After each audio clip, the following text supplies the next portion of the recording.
नमस्कार दोस्तों, कैसे हैं आप। तो बाजार बस हाई पे हाई काटे जा रहा है। अगर हम बात कर लें निफ्टी को तो 19,000 के पार कर चुका है। अगर हम बैंक निफ्टी की बात करें तो 44,000 के पार जा चुका है। सेंसेक्स जहां पहले ही अपना हाई बना चुका है, दोबारा से हाई उसने 64,000 को पार कर चुका है। और ऐसे में जब 18,000 से 19,000 यानी 1,000 पॉइंट पार करने में निफ्टी ने करीब 425 ट्रेडिंग डे लगाए हैं। अगर हम कैलेंडर डे की बात करें तो 600 को भी पार कर जाएगा। तो ऐसे में क्या 19,000 से 20,000 निफ्टी ये आने वाले जुलाई सीरीज में छू देगा, जहां मंदी की खबरें भी आने लगी है और मार्केट में नए हाई की भी बातें होने लगी है। तो आगे हम इस पर चर्चा करने वाले हैं और हम आगे बात करेंगे कि अडानी ग्रुप की जो मुश्किलें हैं वो खत्म होने का नाम नहीं ले रही है। अडानी ग्रुप के 3 कंपनियों पे सेबी की है टेढ़ी नज़र। और आगे हम बात कर लें तो एक ऐसे स्टॉक के बारे में जिसे हम 380 रुपये पे खरीदने का बाय कॉल दिया था और अभी वो 580 को भी पार कर गया है, वो है टाटा मोटर। टाटा मोटर में आने वाले हम बात करेंगे कि यहाँ से क्या करें, क्यों बढ़ रहा है टाटा मोटर और कहाँ तक है इसके टारगेट।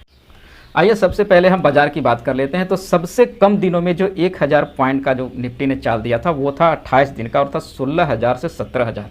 16,000 से 17,000 जब मार्केट निफ्टी गया था मात्र 28 दिनों में गया था। उससे पहले 14,000 से 15,000 36 दिनों में लगाया था और 13,000 से 14,000 37 दिनों में लगाया था। तो कयास लगाए जा रहे हैं कि क्या आने वाले एक महीने में निफ्टी 19,000 से 20,000 को टच कर सकती है क्या। और एक बात मैं आपको और बताता चलूँगा, जिस दिन निफ्टी ने अपना 19,000 को पार करके हाई लगाया था उसी से एक दिन ठीक पहले यानी नेस्डैक ने करीब 1.5% का चाल दिखाया था। और जैसा कि आप जानते हैं नेस्डैक जो है वो आईटी कंपनियों को कंपोजिट रिफ्लेक्ट करता है, इंडेक्स है वो।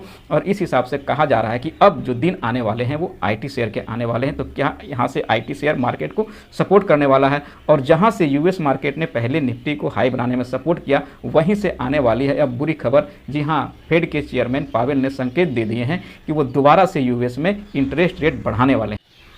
देखिए मार्केट की तेज़ी हम देख चुके हैं, मार्केट में कई तरह की खबरें हैं, इस पे भी हम लोग अवगत हैं। आइए ज़रा हम लोग मार्केट की तेज़ी को, बैंक निफ्टी को ज़रा चार्ट पे देख लेते हैं।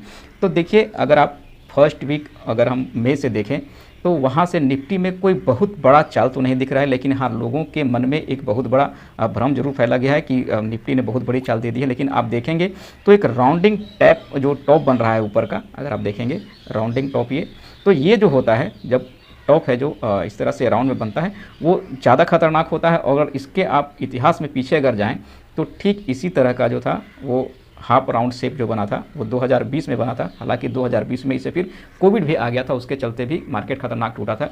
लेकिन उससे पहले भी मार्केट में जो गिरावट शुरू हो गई थी वो इस राउंड जो टॉप है यानी हाफ सर्किल टॉप जो कह सकते हैं उस बना था। तो उसी तरह का कहीं ना कहीं ये फिर से टॉप बनता हुआ दिख रहा है जो कहीं ना कहीं मार्केट में मुझे एक मतलब खतरनाक गिरावट की तरफ इशारा कर रहा है। जैसा कि मैंने पहले बताया था अडानी ग्रुप को लेके, अडानी ग्रुप की कंपनियों में मुश्किलें अभी बरकरार होने जा रही। जिस तरह से हिंडनबर्ग को लेके सेबी एक तो जांच कर रही थी कि अगर इसमें निवेशक हैं, विदेशी निवेशक जो आए हैं वो कौन है, पैसे कहाँ से आए, उनका चेहरा क्या क्या है।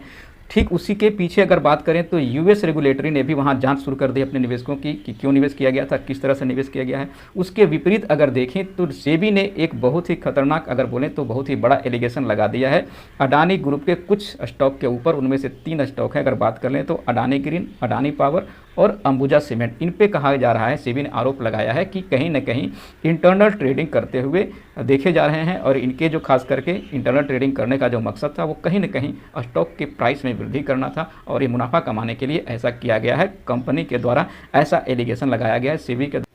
अगर जहां दूसरी तरफ टाटा मोटर की बात कर लें तो टाटा मोटर हाई पे हाई काट रहा है। अगर आप मेरा वीडियो बराबर देखते होंगे तो मैंने एक नहीं कई वीडियो में कहा था अगर मुझे ऑटो में जाना होगा तो मैं मारुति के जगह पे सीधा टाटा मोटर को बाई करूँगा, क्योंकि टाटा मोटर में मुझे एक बड़ा मूव दिख रहा है और मैंने इसी भी आपको 380 रुपये के आसपास इसको लेने का सजेशन दिया था।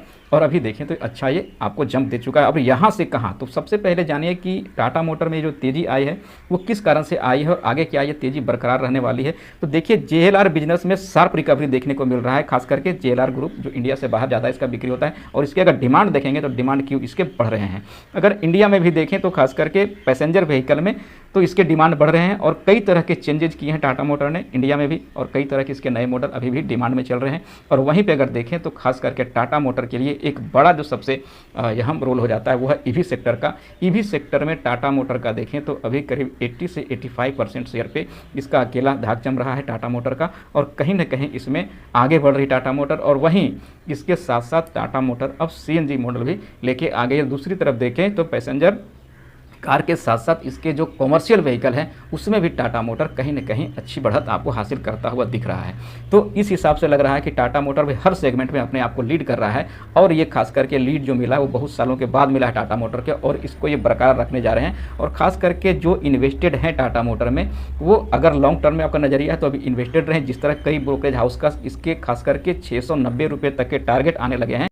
तो दोस्तों मैं एक बात आपको ज़रूर बताता चलूं कि मैं किसी भी तरीके से सेबी का रजिस्टर्ड एडवाइज़र नहीं हूं। मैं ये वीडियो बस आपको जानकारी पर्पज़ से बनाता हूं। लेकिन एक बात मैं आपको और बताता चलूं कि अगर आप थोड़ा सा इंडेक्स के खास करके दाएं बाएं से दूर रहें और स्टॉक स्पेसिफिक अगर आप ट्रेड करते हैं, स्टॉक स्पेसिफिक अगर आप इन्वेस्टमेंट बनाते हैं, तो बहुत ही अच्छा समय है स्टॉक में इन्वेस्टेड रहने का। हाँ, जहाँ पे अगर देखें तो कुछ सेक्टर ऐसे हैं जो अपने हाई पे चल रहे हैं, लेकिन अभी भी कुछ सेक्टर ऐसे हैं जो अपने लो के आसपास चल रहे हैं। अगर आईटी सेक्टर को देखें तो आईटी के सेक्टर का देखें वैल्यूएशन के हिसाब से तो अभी भी वो 14,000 15,000 निफ्टी के आसपास बन रहे हैं। वहीं कुछ सेक्टर ऐसे हैं जो निफ्टी को 22,000 तक भी पहुंचा दे रहे हैं। तो आप इन सब भ्रम से दूर रहिए आप। तो दोस्तों ठीक आज से 4 या 5 महीने पहले हमने लॉरस लैब के बारे में डिस्कस करा था और आपको इसमें बाइंग के लिए सजेशन दिया था, और मैंने साफ साफ कहा था कि इसको 350 के आसपास या 350 से नीचे आप इसको ले सकते हैं।